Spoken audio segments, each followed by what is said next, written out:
we go!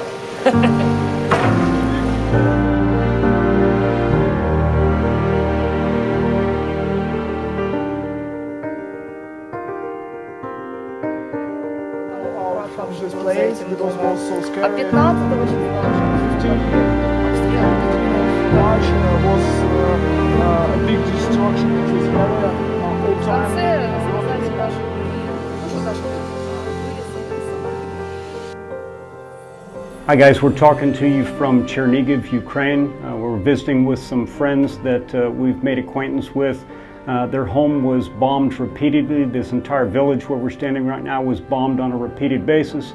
And the footage that you're seeing right now is the remainder of the homes that have been completely destroyed. This precious family and their neighbors hunkered down in this small root cellar for multiple occasions, but 11 people were sheltered in here, surviving the repeated bombings, and survived somehow through the enormous shelling. There were not only rockets and missiles, but airplanes that flew from the Russian forces and destroyed almost everything that they have. And so we're here today to deliver humanitarian supplies, building materials, and tools to help this precious family to rebuild their home, and pray that God will continue to protect them and help them to restore their lives.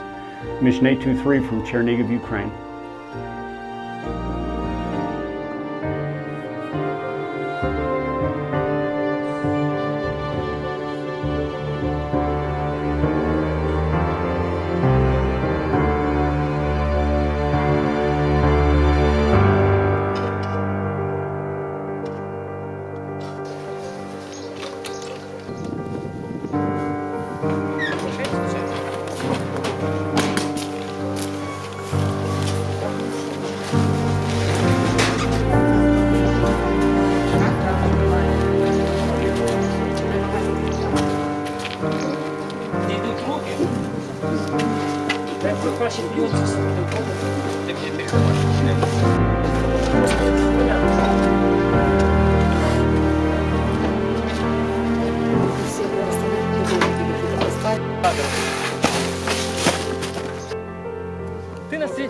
Ты настоящий солдат американский.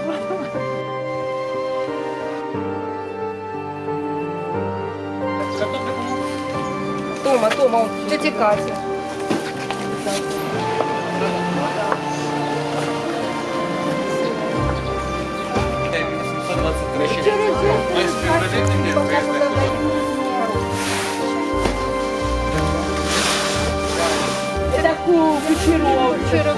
Девочки, давайте я вам поставлю, родители придут и соберут. Девочки, так, що в мене живе.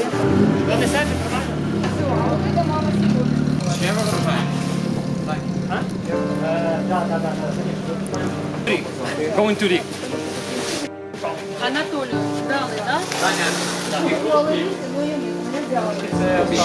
На продуктовий набор.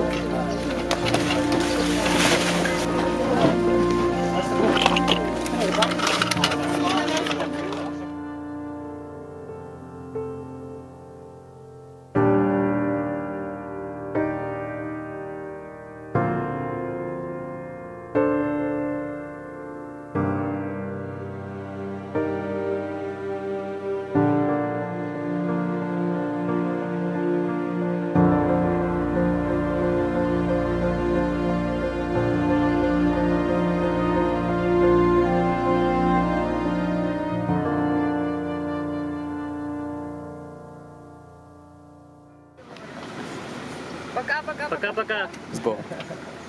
До зустрічі. До зустрічі, обов'язково.